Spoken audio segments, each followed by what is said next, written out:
Welcome back to yet another episode of your Re-Educated podcast. Today we have an extremely special guest, TN Arunagiri. He is a true polymath who has spent his life at the intersection of art, science, and education. With a deep passion for both Carnatic and Hindustani classical music, his musical journey is rooted in a rich cultural upbringing that nurtured his love for various genres of Indian music. He has a background as a chemistry PhD who left the corporate world to teach music full-time through his foundation, Swaradigm, and he gives back through the nonprofit arm, Swarasya Foundation. How are you doing today? I'm doing very well. Thank you, Gautam, for doing this.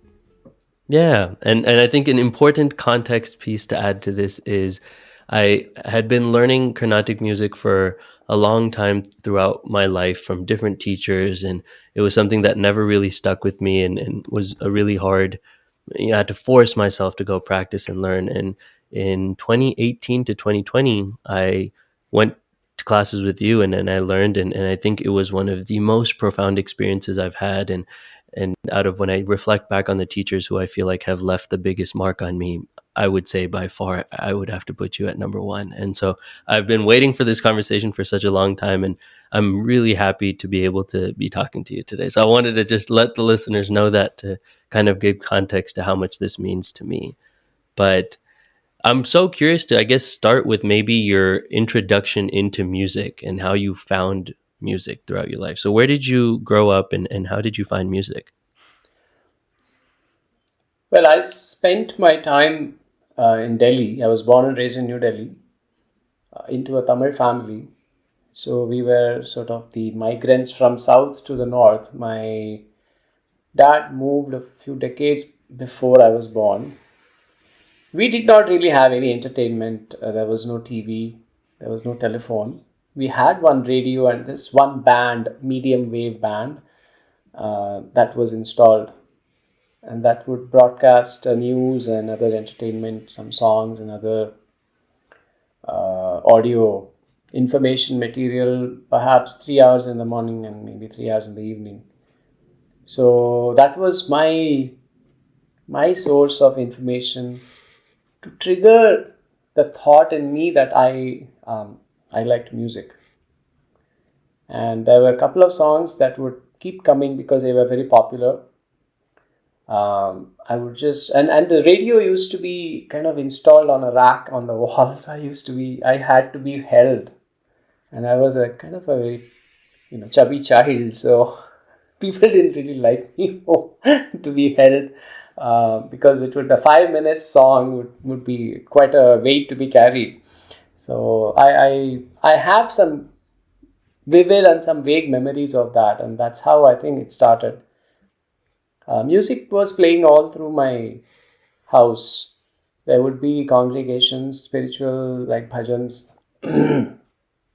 chanting. More often, see, music is a very integral part of Indian culture. Whether it's a birth in somebody's house, a wedding, any festival, any spiritual gathering, music is always there. Music is a big part. Even peasants who are just roaming about in the streets, they'll always be singing and chanting. Okay, so music is a very, very easy, subtle way of touching everyone. So I think that was very natural for me to gather a lot of such different musical information. That's how my journey started. And so when you were listening to this music, can you maybe describe for people who may not know what exactly is Carnatic music? And is that the type of music that you were listening to when you were growing up? Part of it. But I did not know, right? As a child, you don't, as a child, the child doesn't have any ego yet, as in not arrogance, ego as in the I-ness, right? Me, this is what it is. There are no symbols attached to this particular form of music. This is how it is. This is indie rock, or this is pop. There are no such notions in the child. So I had no idea what I was listening to. Um, but I was being exposed to various different genres of music. Only later did I understand, okay, this is this music. This is the compartmentalization didn't happen. Um, and the formal training started much later, right? Because only when the parents realized, okay, I could hold a tune and actually could sing things that I was hearing and then reproduce it back, uh, quite a bit of it. Then the thought came to them, okay, maybe we should, you know, put the child into a music class, formal music class. So Carnatic music is a very deeply thought out musical contribution to the world of music, I would say, as is Indian classical music. The soul of Indian classical music is what is called a raga, which is the melody. Melody is just like a collection of notes. When played together, it makes sense. Now, it could be a happy or a sad that you often relate to in Western music too. But in and through each of them is very well thought out passages of notes. Um, so so the subject is very vast and very deeply thought out. Each raga, each melody is a living entity. It's a living being according to the Indian classical musical theories, because it is a living person that infuses emotions in you. Hmm. So the each raga is considered to be a living entity in the ether. How you connect with that being through the notes and how much you internalize is directly proportional to the artistry or the creativity or the soul or the emotion that you go and touch somebody. That is the and that is the sole purpose of music too, right? I mean, of course, it's Hmm. become a very consumption or a commodity now, because there is huge amount of money that is involved in the movie industry. It's become an industry, which is okay. But in and through all this, right, when you are in the final days of your life, none of that matters. None of that will matter. How much money you made in music, how many lives you touched. So your little introduction in your article is already is like a reward that cannot be matched. So I'm very very happy, and it's been a quest throughout my life, right? What is music? Why am I doing this? What has it really made me into? Why should I now teach this? There is some transactional value to it, half hour, 45 minutes. But then beyond that, what is the purpose of music? So and Carnatic music is a very spiritual kind of a music, where you are not talking about the mundanities of life. It's always Hmm. something beyond, above and beyond yourself. So that's how it is. I mean, I think this is such a beautiful question that you ask, which I think maybe when we end our conversation, we can tie it back to this question, which is what is the purpose of music? I mean, I think that is probably the most profound kind of thing that we can talk about. But I want to talk a little bit more about this thing that each raga has a unique soul, and I want to connect it to learning, because when I think about how every other teacher had kind of that I had been with had kind of taught me about ragas, it was very much like, this is what you need to memorize. If you don't have it memorized by X, Y, and Z date, then I'm going to have to punish you in some way or another because you don't have it down. It was never presented in the you had once given me this beautiful metaphor for what a raga was, which I had, it still sticks to my brain this day. You talked about it like it was a river, and it's a river that's been flowing for thousands of years. And people have been drinking from this river for however long that we have known these ragas for. And so, I look back to when some of these songs were written, and the fact that it was written, 1,000 years ago means that people have been singing it all over the world at different points during wars, during everything that's happened in the last 1,000 years, have been connecting to something that's so much larger than life, because it's something that passes through time. And when I started thinking about ragas like that, I was like, I can just sit here and sip from this river for as long as I want and find peace within myself. That completely changed the way I would even think about singing. It was not for any of the performative reasons that typically people sing for. So, if you could, I think it would be so beautiful if you could maybe share two ragas, just a little snippet from each, to kind of embody very different emotions, so we can kind of feel what the soul is of each one, please. Yeah. So we'll take one scale, which I believe it's the. So I'll take C sharp as my key for some of. So those of you who have some initiation into music, let me play this. So I need to have a source or a drone upon which, or a canvas upon which I can draw these melodies, right? Using the color. The color is the notes. The brush is my voice, and then it's up to the imagination of the artist to bring up the mixing of the colors to draw, right? But here there is nothing tangible. There is no. It's only auditory. Everything is in the ether. So you have to make sense through what I'm trying to do. So that is C sharp. So, so if I take Sariga ma padani sa ni da pa ma ga re sa Sariga ma pa.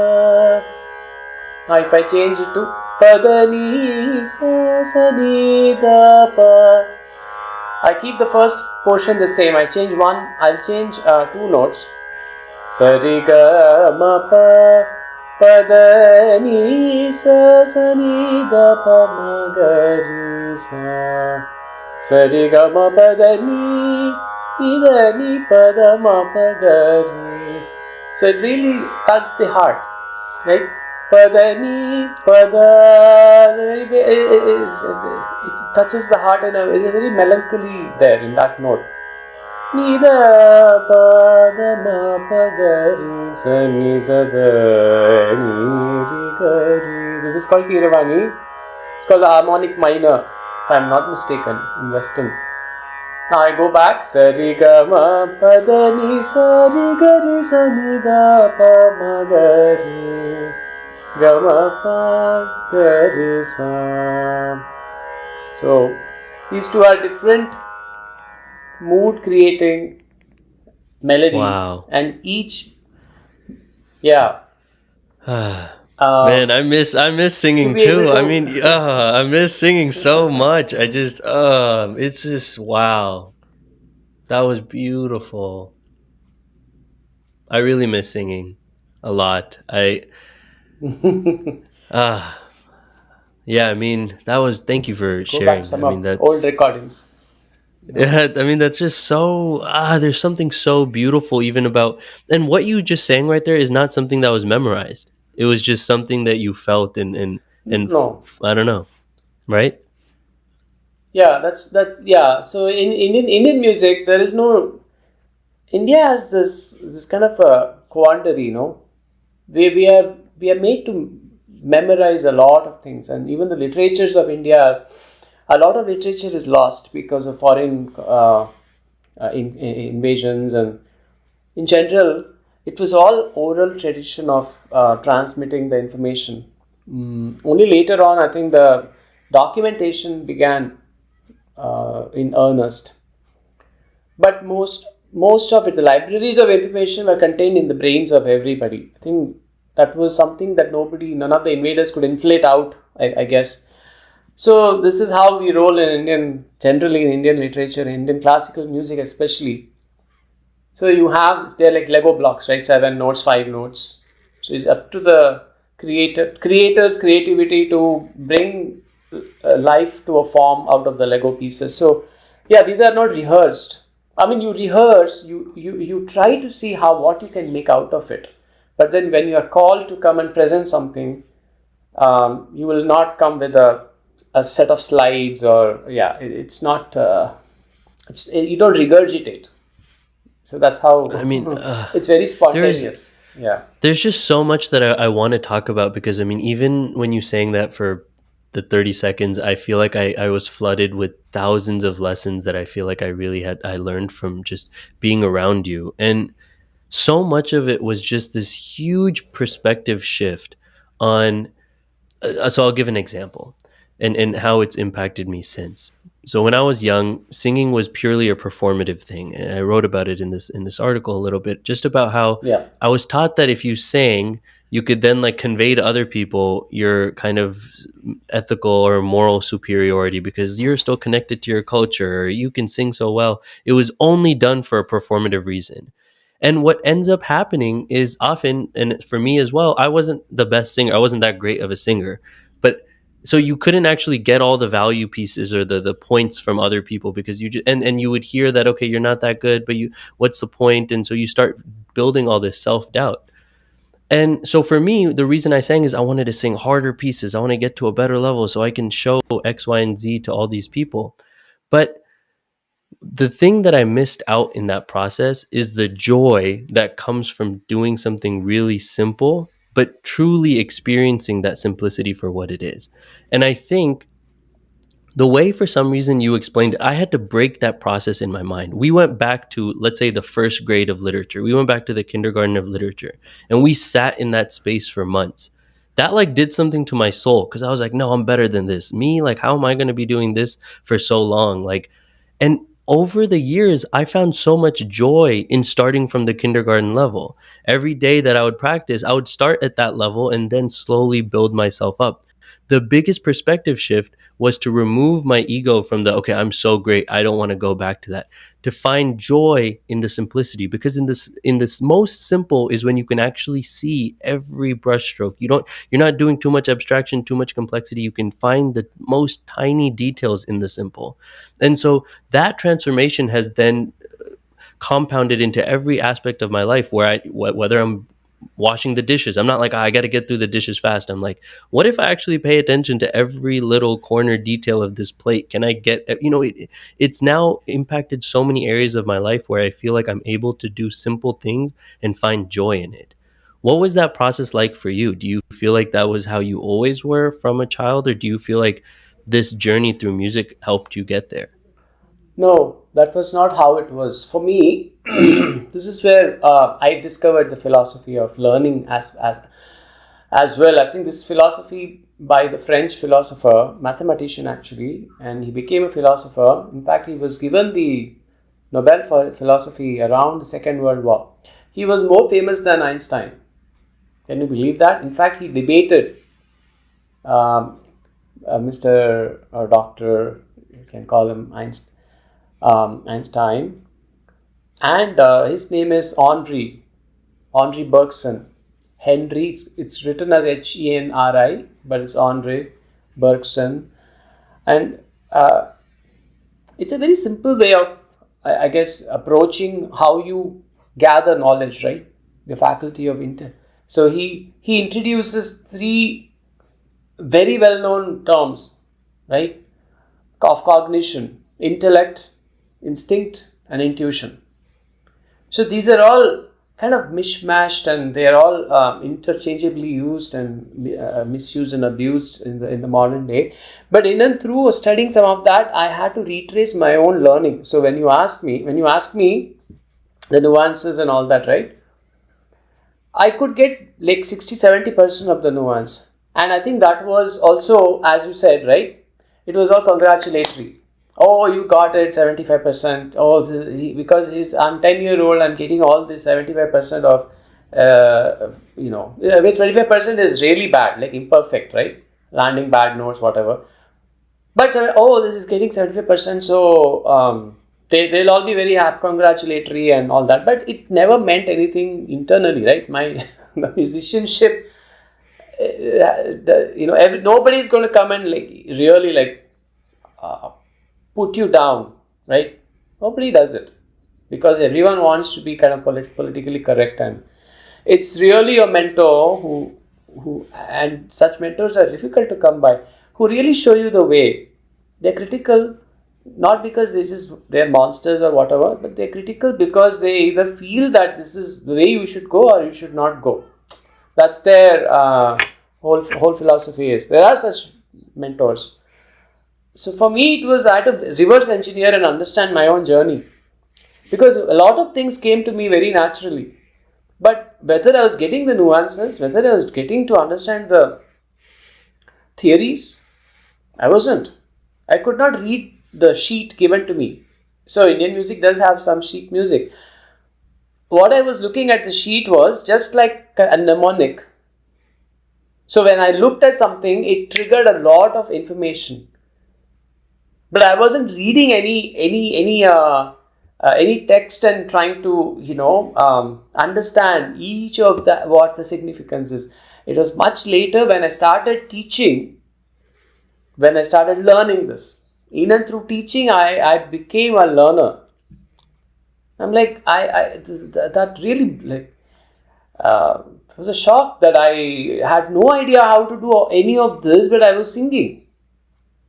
So it was putting like the horse before the cart. How was I doing all this if I don't understand any of this? Now and somebody since you asked, when somebody came to me in 2014 or 13, hey, my colleague from work, hey, you sing really well. I want to enroll my children to you to your school. I said, I have no school. I do not sing. I don't perform. I am not learning. Please do not even think about any of that. I was a nervous wreck, right? I'm like, no. I was.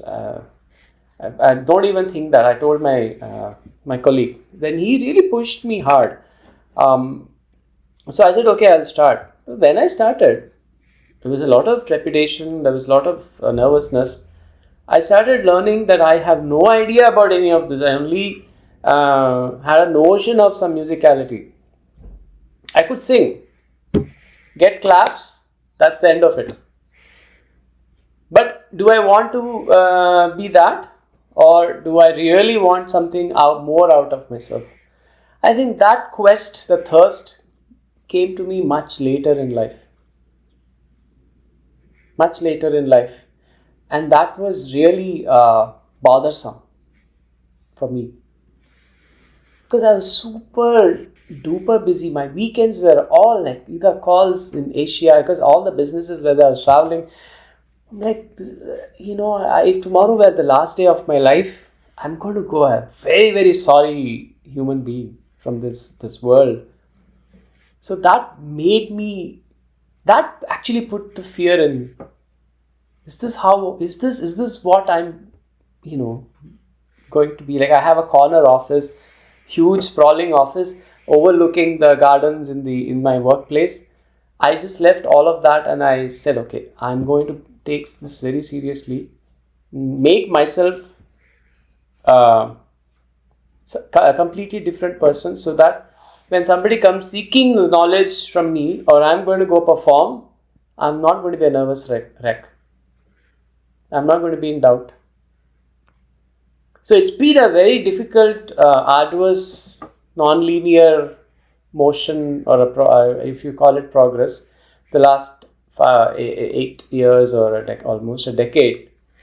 So I've come to a point where I now realize whatever happened with me shouldn't happen with others, right? You should when they come for music, arts in general, everyone goes to school, Gautam. Everyone is made to go through math, rigors of math, English, science, Kumon, and all these tiger parents in Silicon Valley. There is no dearth for it. But do kids resonate? Some kids absolutely don't resonate with math, while others just take it. Some kids have no flair for language, right? So they are telling you something, that they want something else that their soul is yearning for. What the hell is that? that parents have to, I think, look at themselves and the child. The child is spending their time in the yard, like digging through. It's telling you something. Go read some book. Go now. There are 1,000 YouTube shorts. We keep scrolling, right? It's telling you something. Yeah. So for me, yeah, when it comes to music, the music will show you, or the arts will show you the way, because everyone goes to school, has a secular education, but arts will tell you what kind of personality you are, how deep your thought process is. It will tell you where you should or should not be going. That is my whole sole purpose of, I think that has been my journey. Wow. You talk about this desire to want something more, and that came later in your life. I mean, it was so interesting because I think studying philosophy for me, when I took my first existentialism class and I took a few other classes, that really sparked that realization, okay, life is coming to an end. What does it mean to be a human? What does it mean to be here? And I just feel like those things really kind of brought that, okay, what am I really trying to do? What are the values in which I want to lead my life by? My question for you is, because you work with students across, from starting at 5 or 6 all the way to adulthood, do you notice that perhaps younger kids already have this drive of I want more and then it's beaten out? Or do you feel like people are not born with it and you have to somehow inculcate it inside of them? It's both. Some kids can dribble a soccer ball like they're professional players. They probably hardly 5 years old. They haven't gone coaching, but the way they'll handle the ball on the ground, it's amazing. Some kids will arch their back like they're some Olympic gymnasts. Where does it come from? They brought those impressions with them through their parents, of course. Now, if all the impressions are in the genes, can you intellectualize everything in the genes? If that is the case, let's assume the hypothesis, it's coming from the parents. The parents are not seen doing that. Parents may not be doing that at all. Okay? And then you have siblings, say 2 people, right? Out of 2, one of them can arch their back, twist and turn, then can walk on there are instances where this Olympian would, in the future Olympian, this kid who later married Nadia Comaneci, the famous gymnast from Romania, her husband was a child who could walk up and down the stairs with his Wow. hands, it seems. Right? You go and ask this child to go and waste your time doing math and whatnot. I mean, that's fine, but he was given the time and the expression and the he was given the freedom to express that intelligence. Right? I cannot do it. You cannot probably do it, like twisting your body and into knots and stuff like that. So I've seen, when you say 5-6-year-olds, there are now students of mine with 4-5-year-old. I can tell you, they know 55-60 ragas. They can identify the name. They can know what notes are going behind them. Okay? Some are born with it. Now the others, some have to be nurtured, and some are really, they need to be in the music bubble for some period of time. Then it starts to get into them. Somewhere they have to start. When this child is now knowing 50 ragas, they are able to identify, resonate with the melody, the ragas. How are they doing it? There's something within them that they have gathered from previous lives. That's the only, that there is no other way they could have learned up all this. The traditional way that we know, going to school, going to coaching, they come with bunch of impressions in the mind, in their unconscious mind, which comes and explodes out of them through their conscious presence here in this world. Mm. Uh, so it is both. I've seen both. That's how they learn. So that's the same with children also. But the problem is now you have standardized everything, right? Standardized SAT, this, that, personality test, everything is standardized. Okay? It's like this, right? I have a jacket, one jacket, straight jacket.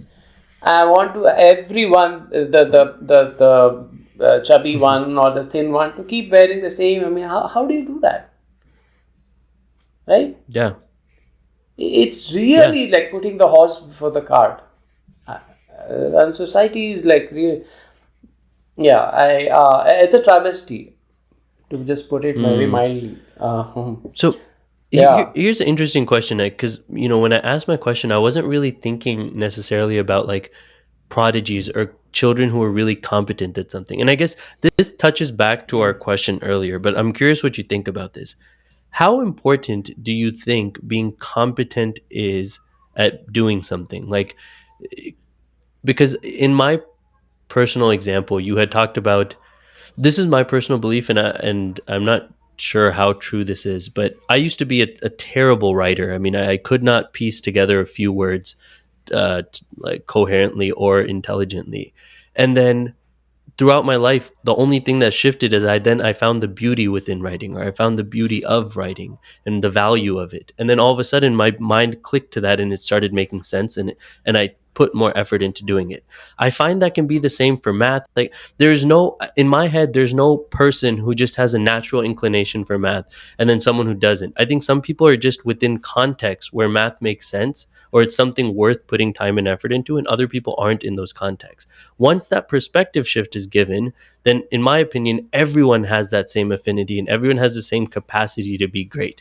However, this example of prodigies does put a really big hole in whatever I do believe, because I guess I don't interact. I have one student who is a prodigy, but he. So I'm curious, like, what you think. To what extent do you feel like being competent is important rather than simply just like loving the process and enjoying it? yeah. Let's take the prodigies out. Perhaps I got mixed up.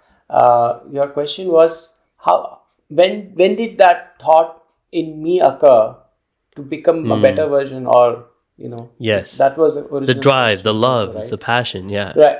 The drive, correct. So the drive will come. I think you yourself answered it. I think the drive, the passion. So the passion is often mistaken for talent. Yes. Those two are different things, I think. So a kid may be talented in math, right? But some other kid can perhaps make sense of some of the theories. They want to achieve what the other kid, that's a trigger that the talented math kid is telling or giving some information. So this kid knows that I can achieve it. But so what he does is he keeps chipping away at that math problem. It keeps bothering that child. Why is it that what is it that I'm not understanding that the other kid is able to understand, right? So that has been my quest, right? When I hear the A singers, I could resonate with it, and like, why I'm not able to express that. I guess the same question for you, right? You write beautifully. Your articulation is extremely authentic and soulful. And whatever I read, right, it was extremely touching, and it was not. And I'm not saying it's a very sugar coated kind of sugar dusted kind of. It really has. It's very substantial to read through. So if you now, I turn the question back to you, when is it that thought of writing came to you, that I should probably write and express, that now you have come at 20, at 26 years of age, that you've come and you are writing yourself so articulately. Can I turn Thank the you. question Thank back you. to Yeah. you? Yeah. I mean, of course. Yeah. I mean, for one, thank you for asking that question. Um, I think this is so. I think a lot about this, and I when I work with students, a large part of what I focus on is like, why does this matter? I mean, truly, why is this important? It's a question that all students ask, and most adults in their life can't answer because they themselves don't really know why what they do it matters. So everyone kind of just skips that question, which is why I wanted to eventually come back to what is the purpose of music, because I think that's one question everyone just avoids and goes, I'll deal with that later in my life. And so when a kid asks, why do I need to learn this? No one has like a very sufficient answer to tell them. And so for my whole life, I had no reason to write. Okay, write about this book. There's a right answer on the internet. This is a good paper. That's a bad paper. Oh man, I didn't get through Mm. school. Whatever. There was no purpose to write. And then you start reading philosophy and Mm. you learn about these people who spent their entire life thinking about these really important problems for humanity. And then through writing is the only way they can communicate with people who live 1,000 years after them. I cannot read the ideas and thoughts of people who have come before me if they did not write it down. Writing is the only way for so long that we could communicate through time. That makes it the most vital thing a person should be able to do. Otherwise, everything that happens in the past is completely lost. So So then I true. started becoming fascinated by like the meaning and value of writing. I no longer cared, oh, this is how you have to do a 5 paragraph. One paragraph is first sentence is thesis. That stuff is now interesting to me as well, the theory of And writing, but that and took much more time. and when was that? And when did that? You're saying philosophy class, right? Was it in college Yeah. It was in or college, yeah. school? It was in college. Yeah, and so each thing, Mm. right? For your classes gave me a completely different perspective through which to understand music. My When I started studying abstract mathematics, that gave me a new perspective to understand math. It's that perspective Mm. shift can change an entire person's life because now they have reason to learn. And I think you do a really good job of that. And I'm really curious, like, what that process, how have you kind of, if you were to teach another teacher, which I know it's hard to do, but if you could give some insight into how to maybe think about helping someone find reason to learn, that is really hard to do, but you do it exceptionally well. What are and maybe you're not even doing it intentionally, but what do you think are some of the things that you do to bring that out? I think honesty. I have to be honest. So there are various levels or skilled uh, kids that I have, students. So in the in the fireside chat that I've been planning with this kid, right? He came from a middle school, and he's not even in person, right? You used to come in person. So this kid is this now. He's not a kid now. He's going to become a man. He's going to graduate and go to college. That he's in somewhere in Iowa. Okay, so I have a certain inkling, right, in the child. Um, it's like this. So you are in a room, right? There is a bunch of things that you see an idol, you see a statue, you see the wall, right, the blinds. How much of it is that you can gather after all this, right? Suppose you are there for 30 seconds in this room, then you go out and then you ask, hey, what are some of the things that you observed? Some people can absolutely tell you everything. Some people have no idea. They might have not even seen this piano that's behind me. Some people can tell, oh, I saw blinds and I saw this the rope that was twisted. I mean, really the details that they can give. So, what is the difference between the one that saw all these details for 30 seconds within 30 seconds, the other person who came for probably even a minute, they didn't even notice the piano? What do you think would be the difference? Is it attention to detail or Exactly. awareness? Yeah, it's the awareness. Awareness. It's how aware you are around you, how present you are. So, if the child shows some inkling of music, the job of the teacher is to make them aware of that. That is the sole purpose of it. Getting a job, this is, I mean, Mm, all that is great. That is okay. It's part and parcel of, you have to put food on the table. But if you're doing something, how mindful, how much of presence you have around you that you are aware of, right? That is what I have understood of doing music, and having kids, and who are teaching me every time I interact with them, because it's a two-way process. There are kids who will sing stationary notes really beautifully, but raga music doesn't go that way, right? They keep intermingling, like they are really mixing up. You can't freeze the notes and try to understand. You cannot take the color out and get the understanding of the painting. The colors are mixing in time, and at the end of it, a Mona Lisa, or some Van Gogh's painting, right, makes sense because the colors are mixed. Now, how much of sense you make out of it is up to your presence of the awareness around you. So if I see that little spark in that child, you have to go see, if I kindle a little bit, if I pour some gasoline in through my way of talking to them, right? How much brighter can it burn? So some kids take it and really run with it. Some kids take time to blossom. And so that process of getting from that point A to point B is about awareness of a certain thing. You recognizing that awareness in that other person, and then making them intensify that awareness. I think that should be the sole purpose of the teacher. That is what it is. Wow. Showing the light. Really, that is. I think the purpose Yes. of teaching. Yes. I really like what you said earlier, which is talent is often mistaken for passion, and combining that into what we're talking about here, where if I always think about this all the time. When a student leaves a classroom, we say that teacher did a good job if they got a 95% in the class.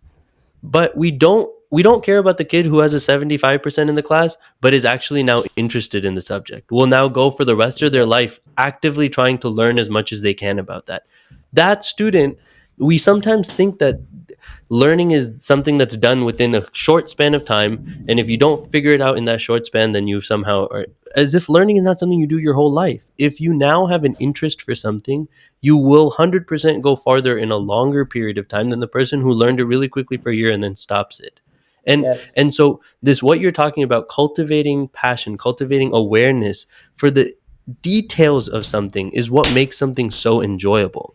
So I have a question about this, because recently I have been in touch with a lot of like cinephiles who've been, have really taught me how to fall in love with watching movies, and to really analyze them, and to find the artistry within film as well, rather than just being like, okay, entertainment, I'm so disconnected from this, to really find the details and fall in love with film. Mm. One thing I think can sometimes happen, and we see this in India, and I want to hear what you think, is there becomes this high culture. You have a group of people who start to say, okay, to appreciate this form of art, you have to be like us. We are so enlightened, and we are the ones who understand this. The common people can't understand this. I find that often when we start to talk about this like awareness of different art forms, this type of separation of people can start to happen.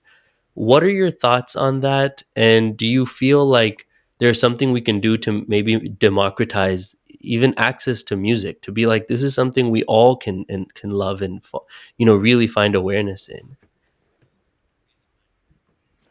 I think social media has absolutely demolished that eliteness. Yeah. Absolute demolition.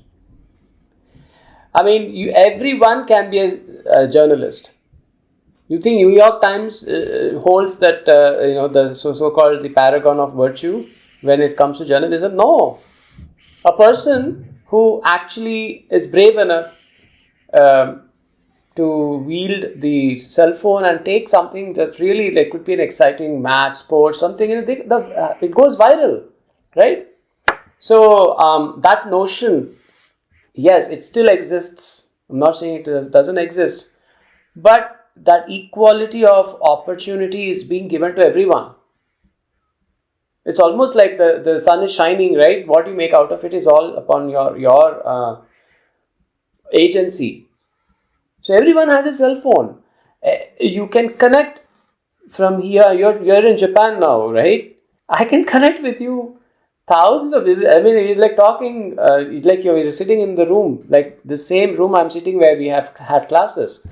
So I think that eliteness, although still exists, but I think there are holes that have been punched in that whole structure now. All the ivory towers, they're showing cracks ever since social media has come about, because I can create something, compose something, I can put. Yeah, who's stopping you? You publish articles, no? Yeah. I mean, it means so much to me and on all the others that you mentioned. A whole slew of people. I mean, it's really fabulous, right? So, yes, the eliteness is there, but I, I feel with the advent of technology and with the push button, right, on with the push of a button, you can get anything that is, especially some of the arts is easily digitized, right? Whether it's painting, even though if it's thumbnails, I know the paintings have copyrights. Music has copyrights, but you can listen to 30 seconds or a minute of the sample, like Instagram shorts. Um, it's beautiful. I mean, it cannot get any more democratic than this. And if we are not connecting and sipping out from the stream of social media technology, whatever, I think we're missing out a lot. So whatever you're doing in terms of this podcast, writing things down, concretizing, crystallizing your thoughts, I think you're doing a fabulous uh, initiative. It's a fabulous initiative. I think you should keep doing this. See, we all depended on a newspaper to print things and then give us. We were fed, right? Even in the Iraq war, whatever, right? Journalists, we have to depend on them. Now, the citizens, every citizen is a journalist. Everybody can be a cook. I don't have to watch HGTV, home and garden TV. Spend, yeah. So I think it cannot get any more democratic than this. Yeah. And that needs, yeah. So that eliteness has been shaken up from its Yeah. roots. I'm not saying that it has gone away. It probably will never go away, but definitely it is not as overbearing as it has been in the previous years. Yeah. I mean, I think with music especially, this is so sad because I don't know when it happened, but I hear so many people say, I don't sing, right? As if this is a serious, I don't sing. I'm not a singer. Same with dancing. I'm not a dancer. I don't dance. While these two things are not like being a physicist or being like a doctor, I mean, it is something that is so deeply human about us to want to sing, to want to dance. You don't need to be trained to be a dancer. If you not like, my family is, I dance a lot and I think I'm a decent dancer, but my family has never danced. There is no history of dance ever in my family. And somehow it bit me and it's something I love doing. And so it was something I always was questioning. I was like, my whole family always told me from a young age, like, we don't dance, we don't really know how to do these things. But that's clearly not the case. It exists within all of us when you allow yourself to properly allow, I think that was a huge part of me letting go of this desire to want to be a good singer and simply just enjoy singing. I was like, okay, whether I'm good or not is for someone else. If I'm enjoying it, that's what matters to me. If I'm in a room alone and I can sing and I have a great time doing that and I feel healed and I feel rested and whatever after, I've done a good job. And I think that transition in defining what it is to be good or bad for yourself is a huge part of the process. What was that like for you to define what does being good at singing mean to you today? I guess is a good question, maybe. It's very subjective. So what Yeah. the way I have come about is I've seen through social media again. I do a lot of smule karaoke singing, right? There was this girl, this lady, fabulous singer. Over like 3 months or 3 to 6 months, I saw her abilities degrading. Uh, so when I would listen to our recordings 3 months ago, I saw like there's a substantial drop in her caliber, right? So I'm like, what the hell is going on, right? It's not like you suddenly will forget how to swim or bike or walk, right? This was like she was breathing music 3 months ago. What the hell is going on with this lady? And then come 6 months, 3 months, 3 more months later, it became even worse. And then she disappeared for some time. Then I messaged her, right, later, because we have this DM. She responded later saying that she had a stroke, a brain stroke. So, being good in music, you can be very good today. You can be the elitist of whatever. You can be the chatterati, literati, whatever it is, right? Tomorrow when you wake up, you never know what nerve that sends the signal from your throat to your brain. It can get mangled up. Who knows? You never know. So when what I understood from this was, it's very easy to judge somebody who's trying to make an effort, right?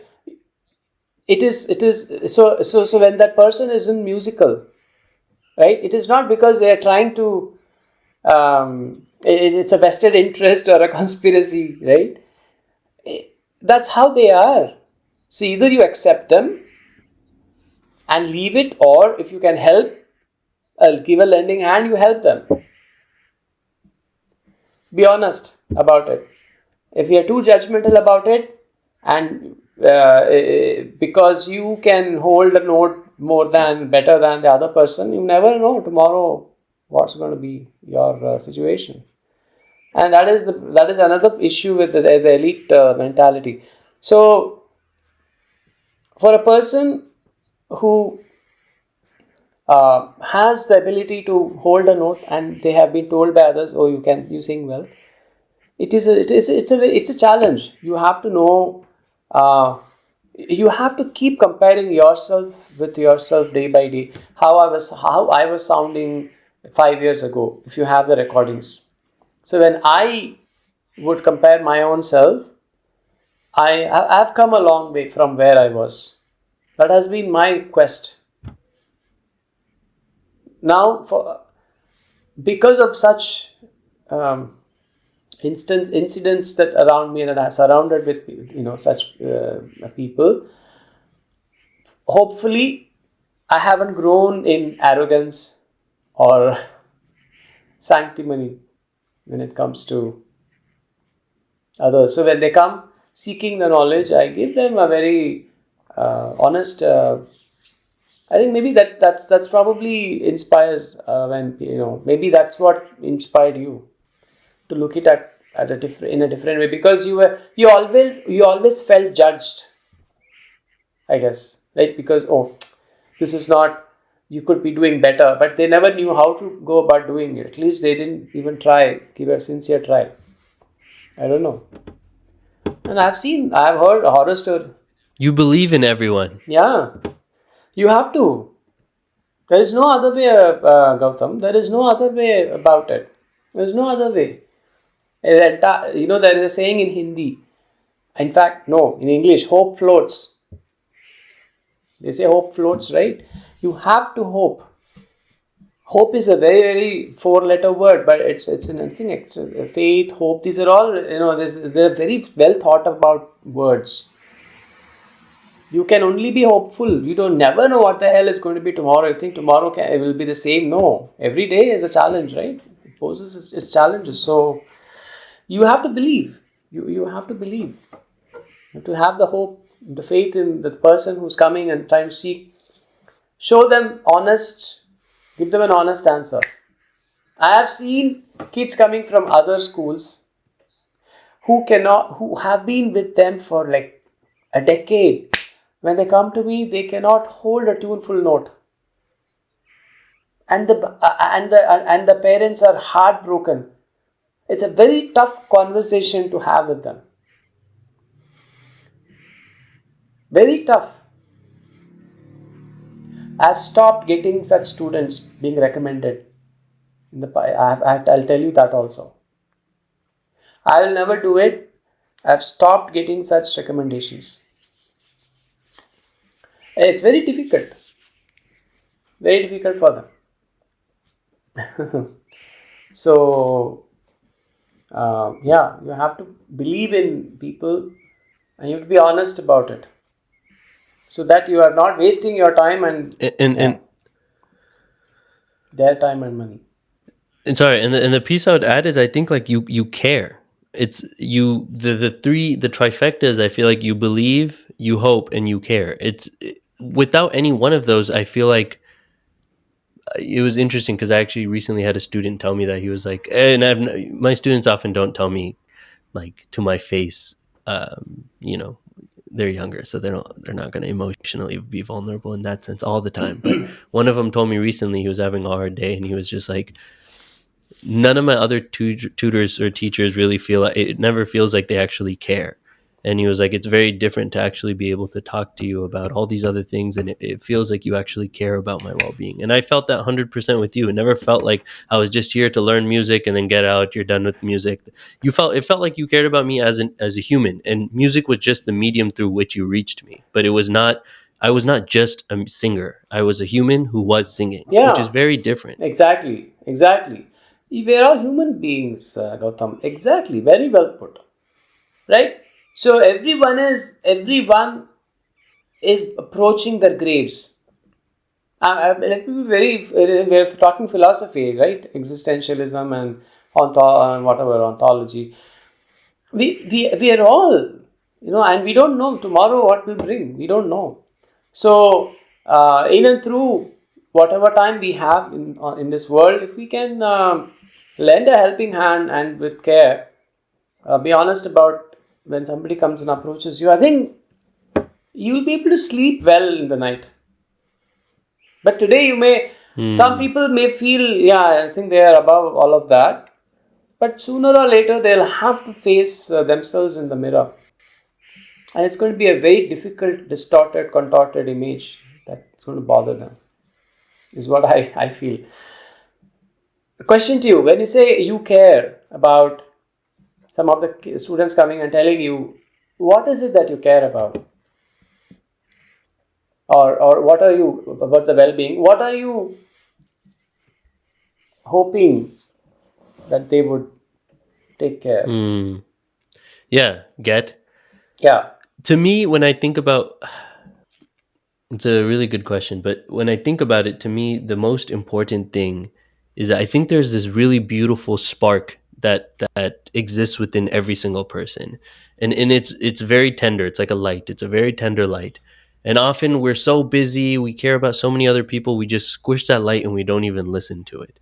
But when you start to pay attention deeply within yourself, you can hear what that light wants, you can see what it leads you towards, and you have to take care of that light. And I think all kids naturally have that light. And over the years, very soon through schooling, it's completely squashed. And so, my hope for all my students is to like just be somebody who's able to like be like like a, I don't know, like a plate or like a bowl around the light to just allow it to shield it for a little longer from all the external influences, to find joy and passion and meaning, and to question the really important things in life, and to find something that matters to them. I mean, truly, like, without all the what does this mean, that just truly find something that you care about, and commit yourself to it and love it. And yeah, so in that's like what I want for all the people I work with. And I want to, when I teach, to do the best that I can to shield that, and to allow them to grow it themselves. What do you And teach? whatever I'm teaching is just a medium to do that. What do you teach? Like what? Everything. So I teach, yeah, like I can teach math, computer science, or English, or writing, or that's what you can teach anything and get to these lessons. It really is just another medium. Exactly. See, what the caring also comes because that kid may be struggling, or they may be on the path showing slow progress. That's fine, but they display other intelligence, other ways of creative. 100%. That's when you feel that, oh my god, why am I putting this kid through this, right? If you don't see that, there is no empathy in that person, because I know that there are kids who, 100%. who are very tuneful, but when it comes to some complex movement of the melody, they're lost. My quest is, how the hell do I make them visualize this damn thing, right? It's not like it's not like a piano or a drum where you hit that tangible object and it produces a tone. Here you have to, uh, as I'm saying, the raga being a entity, living entity, you can only perceive it through auditory perception. There is no other way to perceive it. So it's so difficult. It's a philosophic cognition. There's so many things that are behind this whole musicianship, right? But when that person, that the kid will ask some real deep questions about something, or they'll suddenly start talking about something in the class. So you feel, uh, the care comes to you. What a beautiful citizen this person can be. Right, you can harshly judge and throw them away, saying, you will not get music, or math, and you and don't have no relationship. So I think that's what probably will distinguish one teacher from the other. So the way I think we should approach is, when the kid is struggling through something, you at least give them a helping hand. You make them realize that somebody cares for you. They were with you. They'll remember that, even if they don't excel in that particular subject. It's with our families too, right? It doesn't matter, Gautam, how much see how much money or wealth somebody has, but at the end of the day, you will remember those people that were with you. They gave you a peanut butter Boy. sandwich when you were hungry, or a curd rice. No, seriously, I'm telling you, because it's the Yeah. thought that matters, and the thought that you're crystallizing in way of writing. Thought lives for a long period of time, I think. Mm. And that's why when kids, they think about the particular teacher, they'll always be respectfully, lovingly, they'll think about the teacher, especially in India. Thoughts? We were Yeah. scolded by our teachers. We were even, there's almost hitting and all would happen. But we never ever think about them that way. When we meet them now, we don't care. I mean, they were, they really cared about us. Um, uh, those, it's not okay now. I know those certain things that would happen in India. It's not okay now. For definitely not in the US. But you can still be coming out to be abusive, and you're judgmental, and you're not giving the right, the care, the understanding that the Mm. child might need. So what I'm saying, when the child is not attaching something itself to that particular subject, or it is displaying some parallel thinking, you have to be uh, you have to be cognizant of that. You have to be aware of that. What the child is trying to tell you something, or the person is trying to tell you something. Hmm. Yeah. Just to understand the complexity of what it means to be a human. Because I think sometimes if we're teaching one subject, we can make it seem as if they're not good at that one thing, they're just somehow not good at anything. And I think that does such a huge disservice to take the time to put yourself into that person's shoes to like figure out what they're Right. good at. Because everyone's good at something. Everyone's good at many things. And it is, I have yet to come across a person who I'm like, there's not many things you're good at. I mean, it's just, and to, I guess there's so many things I want to talk to you about, but I guess to like wrap this up and to put a bow on it, to come back to that question we originally talked about, which is, what do you feel in your entire journey have you found to be the reason you sing? What is the point, and what motivates you to keep going forward? I mean, I've never thought about this particular um, the subject of music for a long period of time. It was more for as a commodity, part of an entertainment industry, people making money, fame, right? Or if you take the money part out, oh, peace, relaxation, right? It's all these are all cosmetic things, right? But to me, I think music has become almost like a second religion now. It's a ritual, it's a philosophy, it's a way to travel inward, to know yourself better. Um, and I think, as I said, there was one child who came to me. That child was teeming with energy, but it would be highly disturbing for the class. Why? Because the child would come, sing the song, memorize the song, and sing it in perfect rhythm, but zero tone, no tonality, no tunefulness at all. So again, I cared about the child. I said, singing is difficult for this child, but do not take music out of this kid's life because of all the traits he's showing. Please put him in some drums class or something where he's listening to the music and he is expending his energy, right? So it's a way of going inward. Now, if I were some unaware, person that I was some years ago, I would say just stop this whole thing. Music and this person has no relationship. So it's a very inward journey, right? It's showing a way. It will show a way where what you need to and what you should not do, right? Uh, and I've also observed that a highly, somebody who is evolved musically, like almost like a prodigy, right? Um, can suffer from physiological conditions like asthma, lung constriction. What would you do in that situation? They'll display amazing thoughts. They'll know this raga, that raga. They do the.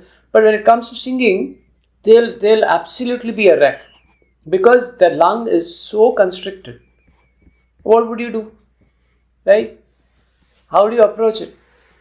So, if you are too logical about it, without really understanding the physics of sound production, what it is, right? You will never touch human life. I think that's what it is. I think that's why we're resonating on that thing again and again, right? If the logic is a very sharp tool, it can cut people into pieces because you're dissecting all the time, right? This nature of this person or this talent, and we're always logically we're like cutting people into thousand pieces. But that's the nature of the tool. You will never be able to see that person as they are, in one wholesome whatever that they are endowed with. That is a problem. So music has really taught me to see the person as they are, right? In and through music. I believe music, although it is sensed through ears, I think it belongs to a different, completely different realm, right? I don't know where it is buried. It probably is somewhere in deep conscious, subconscious layers. So it's a mystery. How do you even resonate with music, right? It's like how once you know how to bike and balance yourself, no amount of PowerPoint slide, presentation, podcasting will never be able to explain how you are balancing yourself. You're just balance. You know. You're aware. You'll never fall down. Nobody can inflate that knowledge out of you, the biking knowledge. You can become a better mountain biker. You can do all sort of stunts, or you can go long distance on your big Harley Davidson. But that initial balancing is the fundamental progress. So that's what it is. So if you ask me how am I able to resonate with music, I have no idea. I resonate. If you ask somebody, if you ask someone who is absolutely tone deaf, they also won't be able to know. They'll be also unaware. how they are not able to, or they are or they are not. But I am aware that I am musical. How I am, I have no idea. It's like asking a biker how do you balance. They will never be able to explain to you. So, if that level of awareness is reached in and through school or some other skills, and then that becomes passion. I think that's when passion will be born. So my passion was more for teaching always, because I wanted to learn always, and teaching taught me so many things. So I will continue teaching, because it will continue to uh, teach me. I will continue learning every day, because every day every kid is a challenge, right? So that is what all this means to me now. No, I will, and I'm still. I'm not saying that I don't have ghosts when it comes to performance. Everyone is a nervous wreck. I am. But the point is to get yourself better and see where you can go. So you need a teacher. So I have a guru, and they are the ones that can accelerate somebody's gain of knowledge from years to months. So that would be what I would like to end this with. Wow. Yeah. Thank you. I mean, this was an amazing conversation. I to this day feel, after I stopped going to you, I haven't really had a mentor in my life. And I feel that my relationship with you really meant a lot to me in that period of my life, because I think I was going through a lot of transitions, and you served as a really important mentor. And I feel now, when I think about what a teacher can be, I often relate with a mentor far more than, like, someone's like, what do you teach? What It's like, it has nothing to do with what I teach. I really aspire to also be a mentor, to like be there while someone transitions through Yeah, life. that's very. But I want to say Yeah, thank you so much. absolutely. No, it's been a pleasure, and you're most welcome to really shed some light. And I would like to go listen to some of the other podcasts. Are they available publicly? Yeah. Okay, Yeah. okay. I would like to go and listen to them, and you can come and talk about that with some of my students. A wonderful day, and as per usual, stay re-educated.